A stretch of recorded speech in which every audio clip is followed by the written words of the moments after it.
Hi, Jeff from RV Diagnostics. Here we are back on the RV water leak, the Beaver.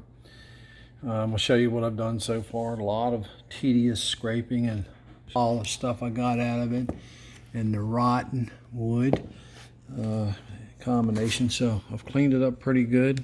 Got the whole rail clean.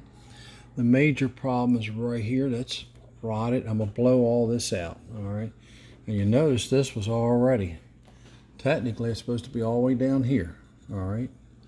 There's that butt joint I was telling you about, and it goes up. So there's the foam right there, that white stuff, that's on the inside of the wall. All right, so we did our best. Okay, now we're gonna blow it out, clean it up, okay? There you go. So I'm gonna go to the end of that window about another 6 inches past that. There's no leaks there, but I'm gonna get a good darn seal off of it.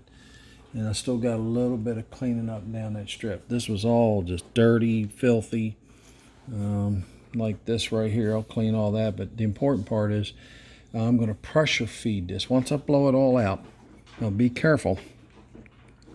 I'm gonna pressure feed it a material.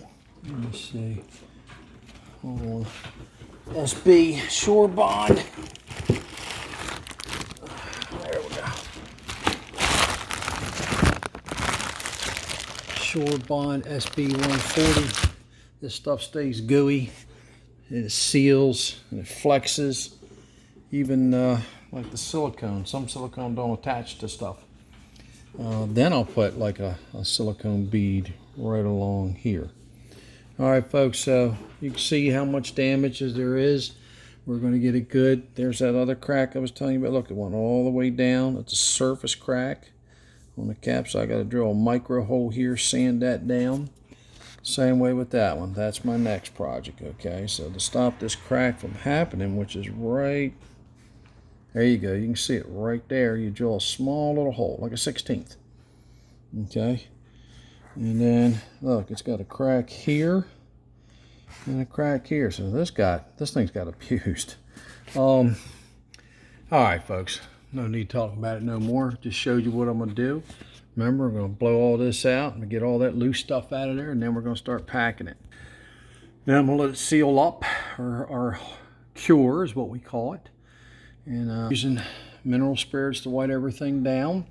I'll use alcohol.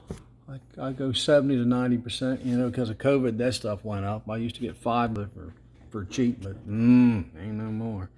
But anyway, it'll come back down one day, hopefully. So that's where we're at. I'm gonna get my little air compressor started, blow that out, clean a little more of that, go about another 2 feet down that strip, and we'll see what happens. All right, this is Jeff. Remember, other videos prior to this, it's called RV water leak, or water leak RV, something of that nature. It's Sunday. What is it? I don't know. 4th, 3rd, yeah, October 3rd, I think, or 4th. All right, so I got to get this done because my wife wants to go down to the boardwalk, which is about an hour away, and we got to take a little bit of time. And it's her birthday Tuesday, so I already gave her gift. Me? No. All right. This is Jeff from RV Diagnostics. Thank you. And remember the motto of RV Diagnostics, you can tell I'm tired, is test, not guess. And the other one is, folks, please, safe travels, and may your campfire burn bright. I'm out of here to the next video.